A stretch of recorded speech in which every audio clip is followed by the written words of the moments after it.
Welcome back. I'm now joined by the former Chief Economic Advisor, Shankaracharya, former Deputy Governor of the Reserve Bank of India and Director of the Brookings Institution, Subir Gokaran, the President-designate of CII, Naushad Forbes, the Chairman of Oxus Investments, Surjit Bhalla, the South Asia Chief of Bureau of The Economist magazine, Adam Roberts, and the Senior Associate Editor of the Business Standard, Mihir Sharma. Subir Gokaran, let's start with the international economic situation before we look at the impact and implications for India. China is the world's second biggest economy. It represents 15% of world GDP and almost half of global youth. It's Chinese demand that drives growth for many global companies. Now, if China is slowing down, and perhaps faster than some people realize, how serious a situation is that? Well, I think we have to make some comparisons between 2008 and 2015. In that episode, the shock emanated from the US and perhaps you could say from the UK and Europe. There was a financial transmission. It worked its way through the global system through finance, and we know what happened. Everybody melted down. Fortunately, there was some scope to respond. There was a sort of collective response. I don't think the world is... And a massive Chinese stimulus at that time. Absolutely. I don't think the world has fully recovered from that. I think that is really the first point of vulnerability I think we have to recognize now. This time the shock is emanating from China, the second biggest economy. The US is relatively stable, may not be at its peak, but is climbing there. The transmission may be somewhat different this time. I think the transmission, given China's trade strategy, is more likely to be through trade, Chinese devaluation leading to a whole cascading of perhaps competitive devaluation, call it mercantilism, call it currency wars.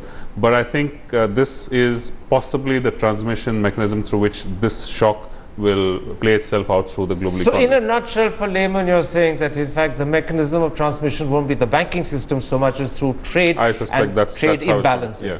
And there I think we've got to be very careful, very watchful for how much of an impact cheap Chinese imports can have on our own domestic I'll come producers. to the impact on India in a moment's time. Let's for a while stick to the international global picture to understand the nature of the international problem.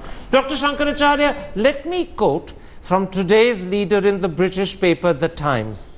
At the root of the crisis, says the paper, is the obscurity of Beijing's intentions and the true state of the national economy. Quite simply, no one knows how bad it can get. And it's this uncertainty that's actually gripping the markets. Now, do you agree with the Times that, first of all, we don't really know how bad the Chinese situation can become? And secondly, it's that uncertainty that's spooking everyone. Karan, there's different kinds of uncertainty. First, there is this issue that the official data on things like GDP growth and so on are treated with a little bit of skepticism.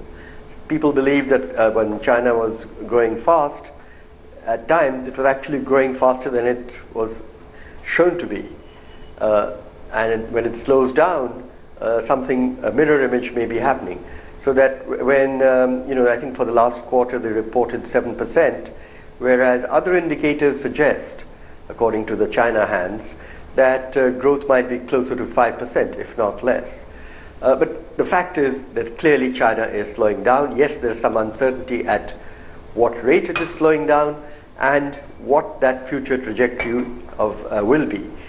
But it's the kind of uncertainty you have for really any economy pretty much at any time. What was your second question on this? Basically, and therefore, Sorry? This is the uncertainty that is spooking markets internationally.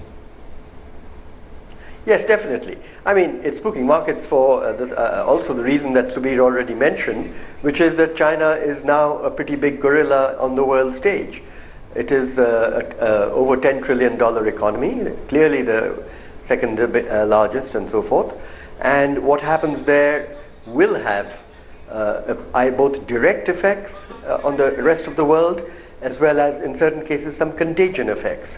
And in India, we are probably seeing a bit of both.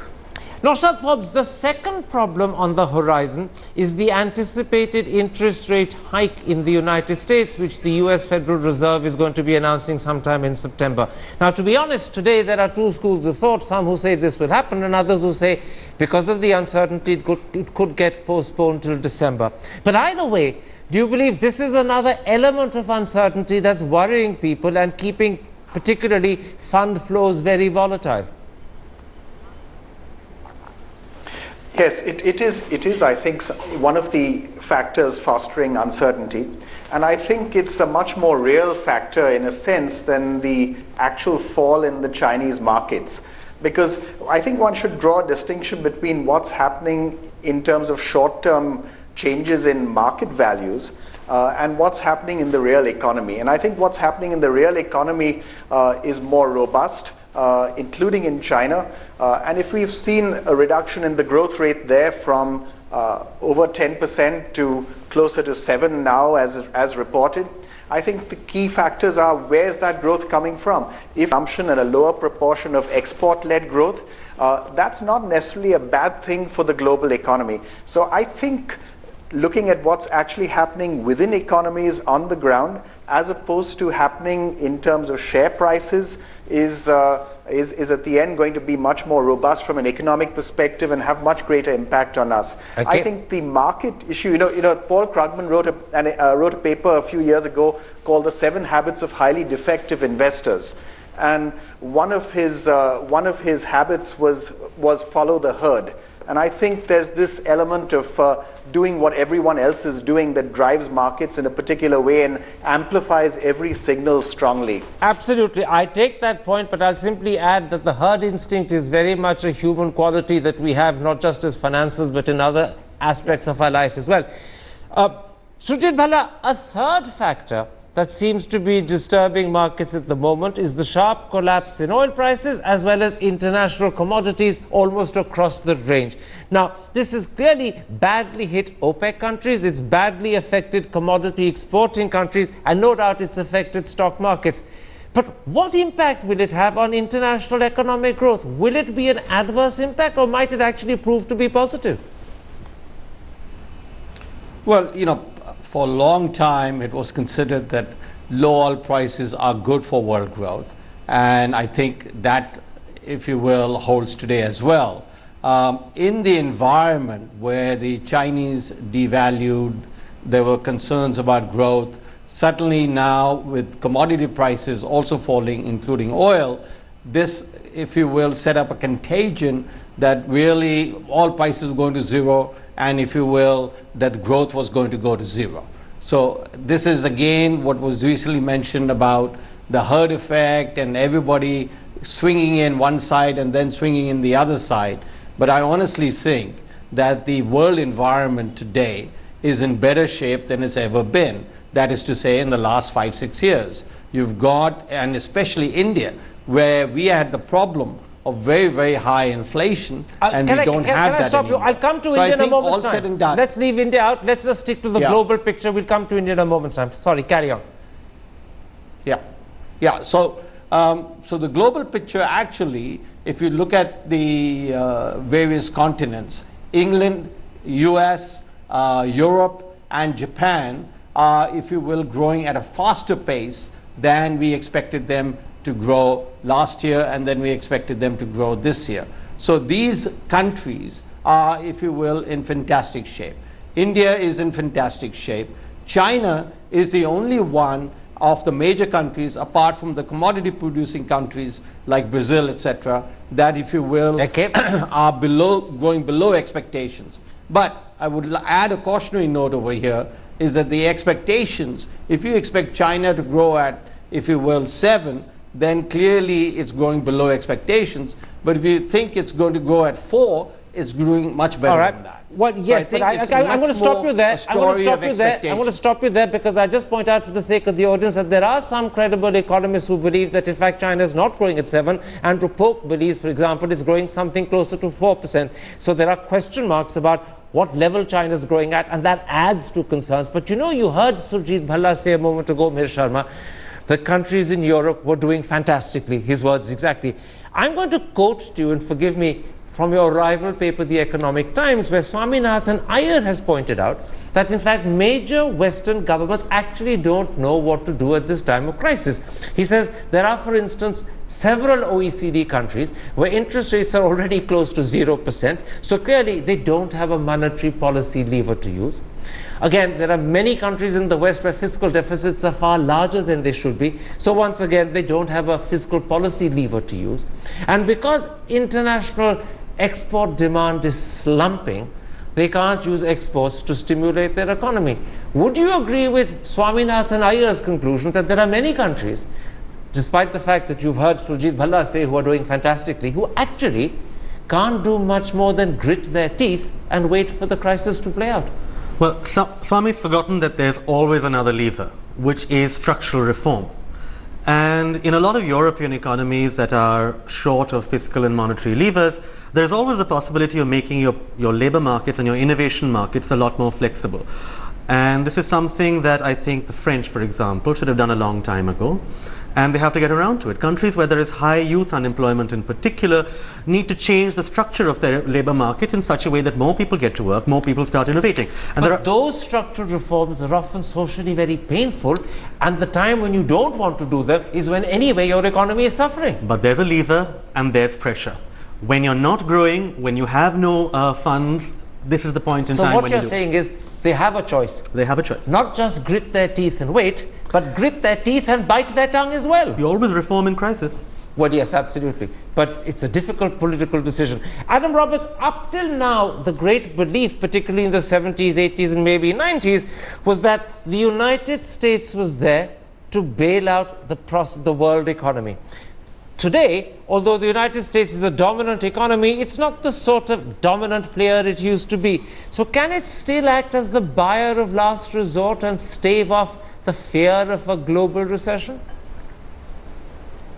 I think you're right that the share of the global economy the United States has been taking has shrunk as China's share has risen. So the idea that the American consumer will be the consumer of last resort and will be always there to buy somebody else's exports, that has declined. On the other hand, America is showing much more flexibility, much more ability to take advantage of new technologies, things like shale gas to get hold of new energy supplies. It's still a very vibrant economy, and probably the reason we're going to see the dollar strengthen, a lot of capital come out of it, partly because the United States is looking more hopeful. So I think it may not be quite as dominant as it was in the 90s, but this is probably a fairly good period for the American economy in terms of its relative strength to emerging ones in Asia, for example. Let's then come, gentlemen, to the impact this international situation could have on India. Now, Subir Gokaran, the RBI governor says that with low current account and fiscal deficits, moderate inflation, sizable foreign exchange reserves, and small short-term foreign currency liabilities, India is better positioned than most countries to withstand the present situation. Do you agree with him? I think so. I think compared to 2 years ago, the taper tantrums of 2013, all of our macro indicators are far better. The current account deficit was close to 5% of GDP then, it is around 2% of GDP now. Inflation is down by 4 or 5 percentage points. The fiscal deficit is going to be benefited, apart from what the government has done, by the low oil prices, which will feed into both fuel and fertilizer subsidies. So all of the macro indicators of stress, or macro indicators of health, if you want, are looking relatively good now. So it is, I think, a good argument or a reasonable inference that India is relatively insulated on the macro front from whatever is happening globally. But I want to emphasize that this crisis has not played itself out fully. This is not a question of one day the market tumbles. Oh no, it's got a while to run, absolutely. And I think the biggest threat we have, let's not forget that our exports have been slumping, dropping, declining for 7 or 8 months, 10 months. You're taking the words out of my mouth. That's precisely the question. If China starts to aggressively push, which is what I believe it will do, because that's what the strategy is pointing to, then we have to be looking very carefully at how much more we're going to import from China and what sort of impact it has on our manufacturing, particularly our labor-intensive manufacturing. That's a vulnerability I think we've got. Dr. Acharya, in fact, it's the vulnerability of Indian exports that I wanted to focus on in some depth with you. They've been declining steadily for 8 consecutive months. But today, with the rupee sliding towards 67, do you think there's a possibility they could become more competitive and therefore they could, at least the slide could reverse? Or do you believe with international demand for exports slumping as well, this slide is likely to continue even if it's slightly mitigated in terms of its extent? Well, Karan, I would distinguish between the short run and the medium run. I think in the short run, the depreciation that we've seen and in the last few weeks and particularly the last few days of the rupee will probably not have a significant impact on exports. But certainly, there's the so-called J curve and things like that. Over time, and if the rupee stays where it is today, or perhaps even depreciates a little further, it could have a positive impact on exports. But the other dimension you pointed out, which is the state of world trade, particularly non-oil trade, it is pretty dismal. Growth in world exports has been low, which is why, if you look at the data over the last 5 years, it's perhaps the only 5-year period in recent memory where the rate of growth of world trade has fallen below, and significantly below, the rate of growth of world output.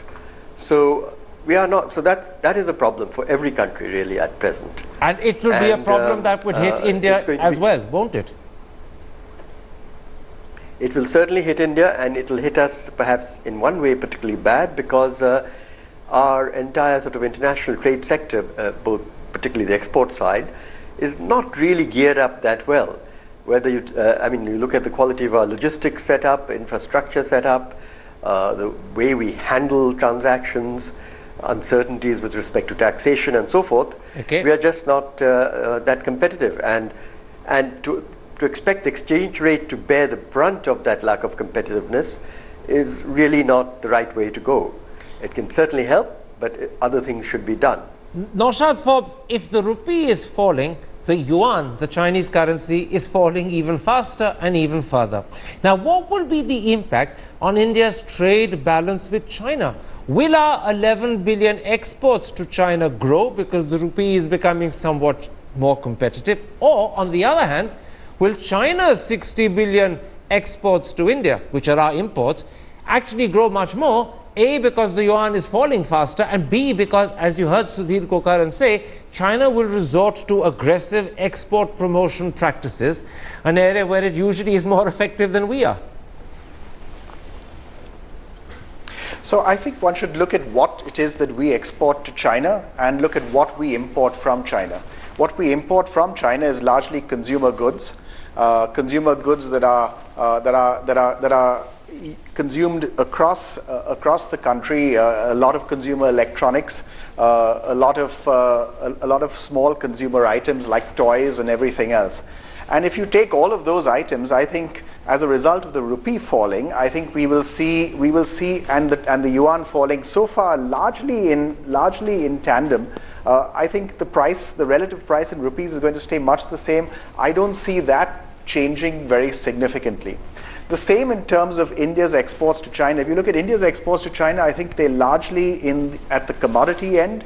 And if you look at the commodity exports, I think there we have to worry more, because China may not need that same volume of commodities if its own growth rate flattens out. Okay. So I think we might see some problem with our exports to China, but probably not so much on the import side from China. In terms of other exports though, our own other exports, I think we can be much more positive. Because what are our largest exports as a country? Our largest exports are refined oil, cut diamonds, IT services, pharmaceuticals.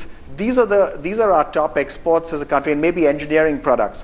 These are our top exports, and they're not exports that can be easily substituted by China. So I would be much more positive about our prospects on the export front than I think Subir was, because of competition from China. I think we'll do fine. Sujit Bhalla, what about investment internally, by the way, to get things going? Sujit Bhalla, what about investment flows to India? Last year, FDI increased by almost 40%. But if American exchange rates rise, as is likely to happen in September, if India's growth doesn't live up to expectations, which at least Moody's is predicting, and if reforms are stalled, and certainly GST is stalled and land acquisition might never happen at all, it might even be reversed, will you see financial flows diminishing this year? Well, look, you put in a whole series of ifs, but let me just first some factual points that we need to consider. Yeah. So, well, let me come to each one of them. One likely, if you will, factual point that was stated a few minutes back about Indian rupee, about the Chinese yuan depreciating faster than the Indian rupee, that is incorrect. Okay? So the Chinese yuan has only depreciated by about 4%, which has also been engineered, where we've depreciated much more than that compared to a year ago. So it is not at all correct to state that the yuan is depreciating faster than the Indian rupee. But come to FDI flows. Come to FDI flows. Yeah, now we come to FDI flows. The FDI flows are a function of expected growth rate and mostly relative growth rates in India versus China versus Brazil or whatever country you want to look at. Right now, today, India is placed at a point, regardless of any of those other reforms, which are very important, which haven't come to be as yet, in a much better position than most countries. So I do not expect, I expect, if you will, let's make it positive, I expect capital flows to India to continue and at the pace that they are doing. Last point about the expected rate hike in September by the Fed, whether it does so or not, I do not think a rate hike of 25 basis points by the US Fed is going to change capital flows that much. Adam Roberts, if at all. Adam Roberts, something that had concerned and worried international investors was in fact the MAT situation. Now the government has initiated moves to clarify the MAT situation, and it's being said, although maybe it's not still confirmed, that it's very possible retrospective imposition of MAT will not happen. But will that be sufficient to reassure international investors, or does that cloud concerning India's taxation need more effective steps before that cloud is dispelled? Well, I think now more than ever, India has to try to find ways to explain to investors that this country is different from the rest of Asia. The fact that India is not part of the logistics chains that serve into the Chinese market, of course, is one way of doing that.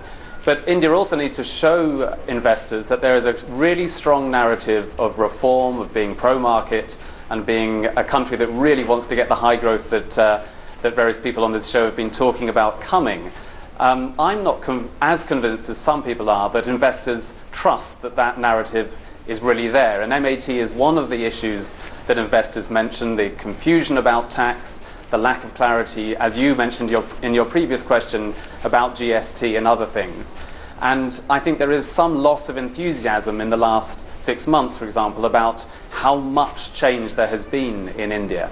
So whether it's MAT or it's other issues, I think India should really take this chance to differentiate itself from the rest of Asia and prove that it will do the reforms necessary to stand out as a very different country and a very different economy from the other ones. And I'm not convinced that Mr. Modi is yet doing that. Mr. Sharma, one key indicator for many people of the health of the Indian economy is growth.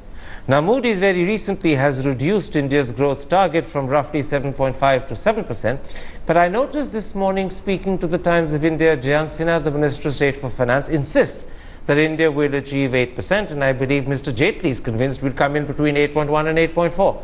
So I'm going to ask you a blunt question. When it comes to growth this year, who do you go with, Moody's or Mr. Sinha and Mr. Jaitley? I think one of the tragedies of the past year and a half has been that India's data, especially on growth, that was once, I think, trusted far more than Chinese data.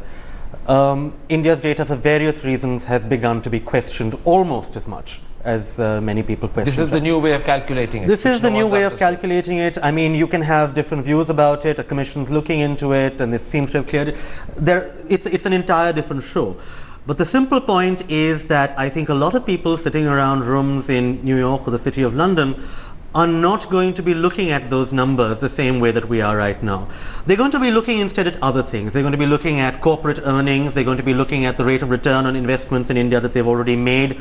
So it's not really the big point that it was earlier. And relative growth is, I don't think, is going to be what they're going to be looking at. And we come back really to what is the one big number that will set us apart. And I think it's got to be our exchange rate. You know, that is the one price that says this is the country that is going to be able to export. It is no longer got an overvalued rupee, it's undervalued. It's going to create a certain degree of capacity and start so the farther south it sinks, the more you welcome it. Absolutely. All right, gentlemen, let's take a break at that point. When we come back, we're going to ask, as Adam Roberts was suggesting, what is it now at this moment, both of crisis but also potential opportunities that the government needs to do to protect the health of India's economy and boost its prospects? We're watching To The Point, and we turn now to ask the question, what steps at this moment of potential international economic crisis should the government be considering to strengthen India's economy and protect its interests? Dr. Shankaracharya, most people believe that the sort of international growth we saw for the first 7, 8, 10 years of this century is over. It's unlikely to repeat itself quickly. In fact, to quote The Economist, this is what the paper says: the global economy is right in the middle of a significant transition, and that transition is proving a difficult one for policy makers to manage. In these circumstances, as a former chief economic advisor, what are the steps you believe the Indian government should take to protect India's economic interests? Well, I think that assessment by The Economist is largely correct. What I would suggest in that situation is first the general point that wherever you could seek sources of growth, you must try harder now in order to compensate for not getting the stimulus from the global economy which you were earlier getting. That doesn't mean turn inwards, certainly not, because, for example, there are opportunities of, say, getting some of the labor-intensive activities which are shifting from China to places like Vietnam and Bangladesh. They should be coming to us. But for them to come to us, we have to do a lot better on the policy front, on infrastructure, on the way we do the entire logistical setup, on taxation, and on exchange rate, of course.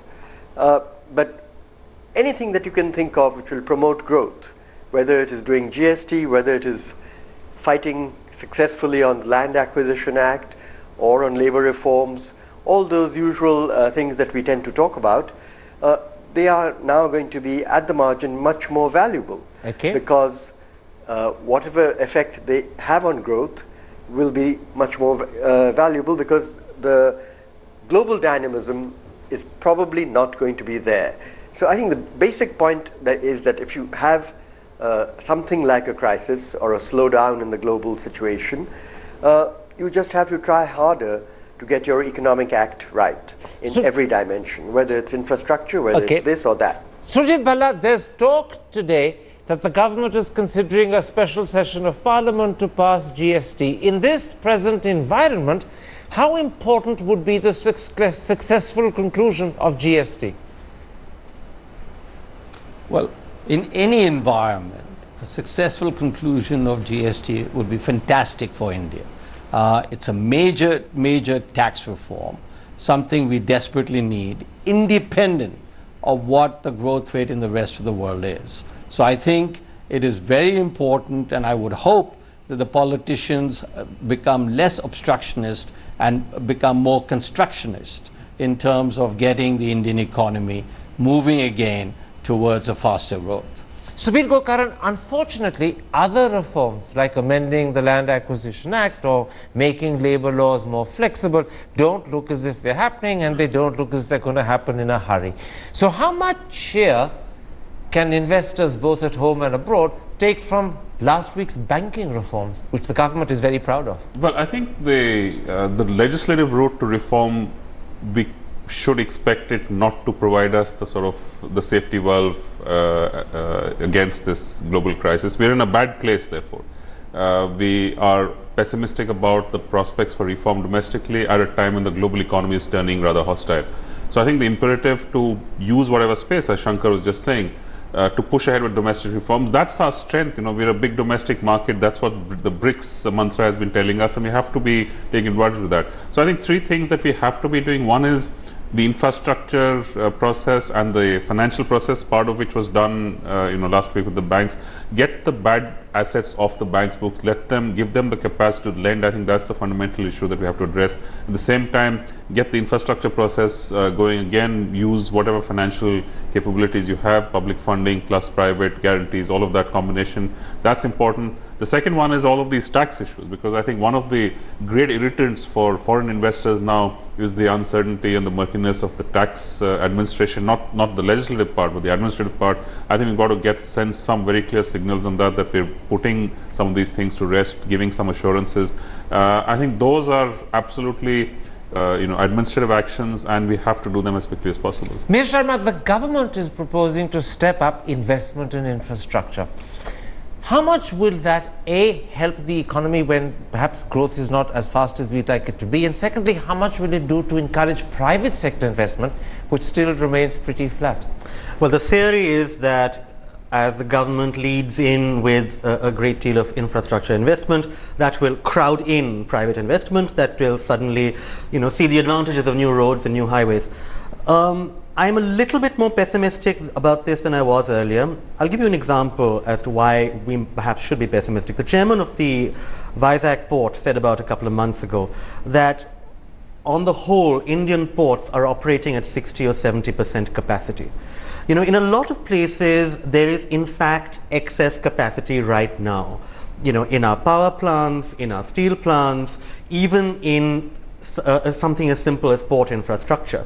All right. So what actually we need is not necessarily the physical infrastructure. That may not be the first step. The first step is credibility and consistency in policy, a reduction of red tape at export and at the point of export and import and production. These are the things that can give you an immediate stimulus. You're talking about ease of business to... I am talking exactly about that. Now, I'll give you an example. Where Deepak Parekh was skeptical. Well, yes, I mean, the Commerce Minister promised about 7 months ago that within a month and a half, there would be a committee report on how to fix the ease of doing business for imports and exports. We're still waiting for that. Now, these are all things that can be fixed with a slash of the pen. They don't require legislative action. But they're not happening. I want to put you a question, Naushad Forbes, as President Designate of CII. Do we need an interest cut rate at this moment? I noticed from what Raghuram Rajan said yesterday that very possibly, without actually saying it may not be the right time, that's what he was hinting at. Because what he said is this: it's not the role of the central bank to elevate sentiments unduly, to deliver a booster shot to the stock market so that it can soar for a while only to collapse when reality hits. He doesn't seem, if that sentence is being correctly interpreted by the papers, to be in favor of an early interest rate cut. Do you think we need one? I think it would be very helpful. And Surjit has been writing for years about how the economic slowdown was actually self-inflicted, largely driven by interest rates that were too high. And I think an interest rate cut would be very welcome. I would like to take issue, though, with the comment that was made about it not being... I agree that it's not the concern of the Reserve Bank to worry about animal spirits when it comes to markets. But it is, I think, the concern of the government certainly to worry about animal spirits when it comes to the larger fundamentals of the economy.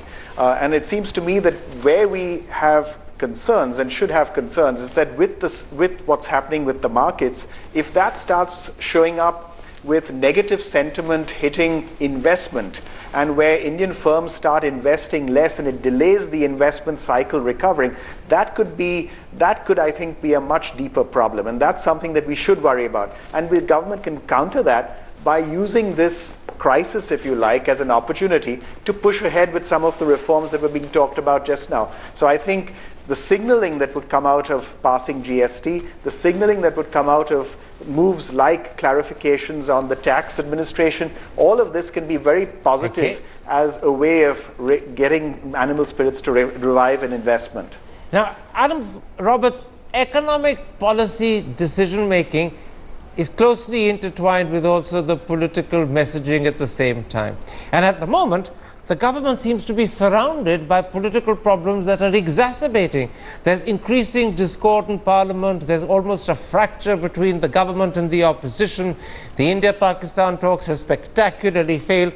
And on top of all of that, there are questions being asked both at home and abroad about Mr. Modi's style of leadership, his style of decision-making, alongside, of course, a certain measure of disappointment with his performance. How much of a concern is all of that to the outside world as it looks at India and judges whether this is an inviting investment destination? Well, I think there was enormous enthusiasm for Mr. Modi's government when it came in last year, great excitement that he would be able to break through the sort of political logjams that have been a problem in previous years. I think there is disappointment that this government hasn't been able to do more with its very large majority in the lower house, that it hasn't been particularly effective or at all effective at reaching out to on crucial legislation which everyone in the country seems to agree would be fantastic. All the state governments, all the political parties think that GST would be great for India, but nobody gets around to doing it. This will only add to frustration and confusion outside of India at why there isn't more rapid progress. That's of course legislative, but there are other things that don't need to go through Parliament which maybe also baffle outsiders. So when in the budget the Finance Minister talks about cutting corporation tax from 30% to 25%, and then we hear nothing about it for the next 6 months, again that looks a little strange. It's a little hard to be sure that this really is a government that sort of tooth and claw wants to use markets and open up. Why no more privatization? Why not sell off airports, sell off state-run hotels? There are things that could be done, even if only to send signals to the outside world that this is a government that really, really has a priority of going for growth. Instead, we have excuses and explanations that the politics are difficult. Indeed they are, but it will confuse outsiders if we don't have faster progress. Mr. I have time only for about a quick answer in 40 seconds, but is there a danger that because the government so desperately wants to win state elections like Bihar, because it's got pressure from its allies, whether it's in government or in the Sangh Parivar, its economic will and resolve has weakened, and what has triumphed or trumped is the political necessity of winning elections, and therefore reform is being pushed to the back burner? And worse, Karan, regardless of the result in Bihar, we may still be in trouble. Let's say the government loses, in which case they could very well sit down and say, oh dash it, this is because we haven't been populist enough. Let's say they win and they say, oh, we won because we kept reform on the back burner. The problem with using elections as an excuse is that they can go both ways. It's not a data-based answer. Which is not a happy note on which to end this program, but it may well be a realistic one. My thanks to both of you for coming to the studio. My thanks also to my other 4 guests for joining me. And if you have been, thanks for watching. Goodbye.